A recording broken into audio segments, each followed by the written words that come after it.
Dumating si Tanggol sa lamay ng kanyang kapatid na si Santino na halos hindi makalakad sa bigat ng dinadala sa dibdib. Humahagulhol siya sa harap ng kabaong, paulit-ulit na sinisisi ang sarili. Para sa kanya, kasalanan ni Rigor kung bakit nawala si Santino, ang galit at kasamaan nito ang tuluyang pumatay sa kanyang kapatid.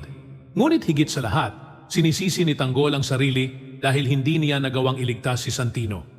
Habang nakatitig siya sa walang buhay na mukha ng kapatid, unti-unting napapalitan ng pighati ang kanyang luha ng galit at determinasyon.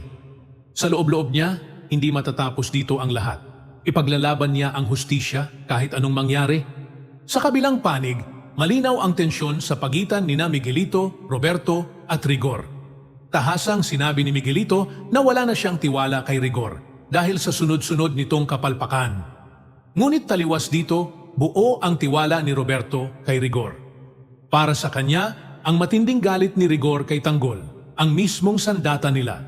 Naniniwala siyang kapag galit ang nangingibabaw kay Rigor, mas magiging agresibo at epektibo ito sa plano laban kay Tanggol. Samantala, si Rigor ay nagpatawag na ng mga pulis at personal na inutusan ang mga ito na samahan siya sa lugar kung saan dinala ni Marites ang labi ni Santino. Walang pag-aalinlangan ng kanyang utos, kapag nakita nila si Tanggol, huwag magdalawang isip na hulihin ito. At kung kinakailangan, shoot to kill.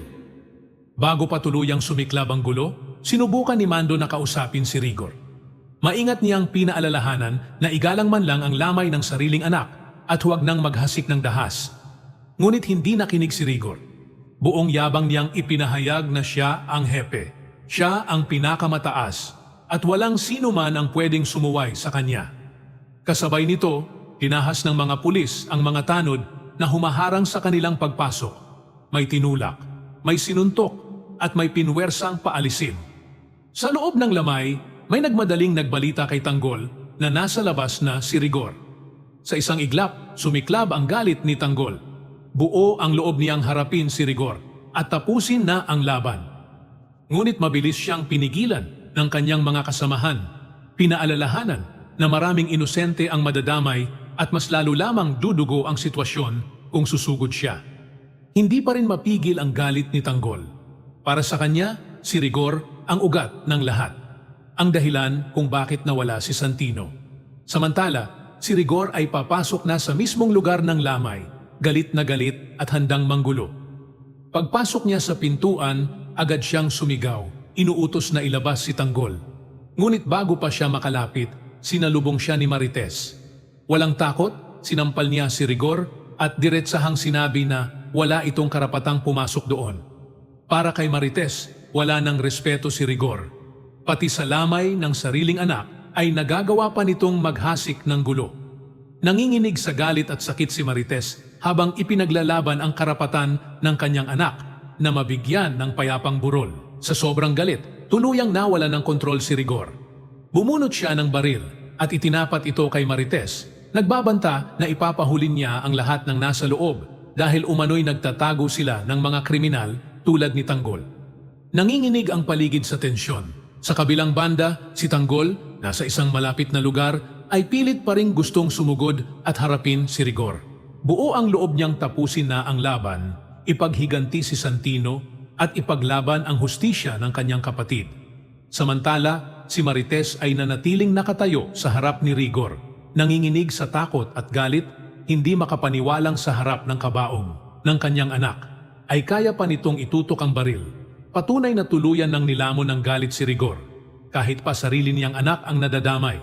Sa kabuuan, ang lamay ni Santino ay naging sentro ng lahat ng galit, sakit at hidwaang matagal nang naguugat sa pagitan ni Tanggol at Rigor.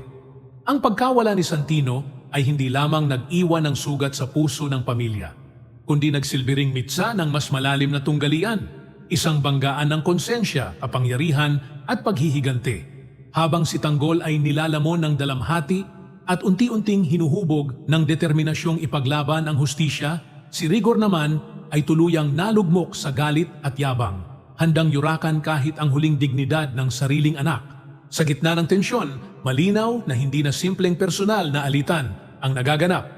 Ito ay naging laban ng tama at mali, ng konsensya laban sa kapangyarihan. At sa harap ng baril, luha at galit, isang tanong ang nananatiling nakabitin. Hanggang saan aabot ang sakripisyo ni Tanggol para sa hustisya?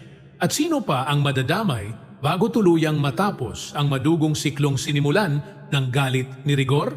Ibahagi ang inyong saloobin sa comments section. Huwag kalimutang mag-subscribe at i-click ang notification bell para hindi ninyo ma-miss ang susunod na kabanata ng Batang Quiapo.